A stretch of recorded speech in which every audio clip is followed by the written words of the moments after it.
Hello' friends, স্বাগতম জনাইছোঁ মোৰ অন্য এক নতুন ভিডিঅ'লৈ।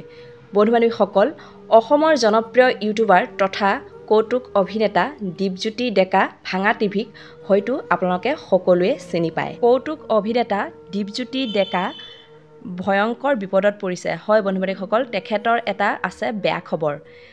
বৰ্তমান অভিনেতাজন চিকিৎসালয়ত চিকিৎসাধীন হৈ আছে। হঠাৎ তেওঁৰ লগত কি হ'ল?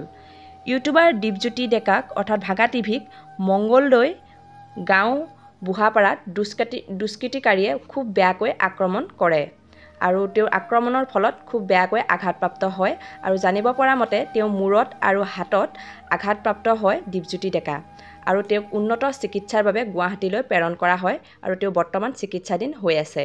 সঁচাকৈ খবৰটো পাই খুবেই দুখ লাগিল, বহুত দুখ লাগিছে সঁচাকৈ, আৰু ভগৱানৰ ওচৰত এয়াই প্ৰাৰ্থনা কৰিছোঁ তেওঁ যাতে সোনকালে সুস্থ হৈ আকৌ অভিনয় কৰিব পাৰে, আকৌ সকলোকে হহুৱাব পাৰে। আৰু আপোনালোকে ভিডিঅ'টো যিমান পাৰে শ্বেয়াৰ কৰিব আৰু ভগৱানৰ ওচৰত প্ৰাৰ্থনা কৰিব তেওঁ যাতে সোনকালে সুস্থ হৈ ঘৰলৈ আহে।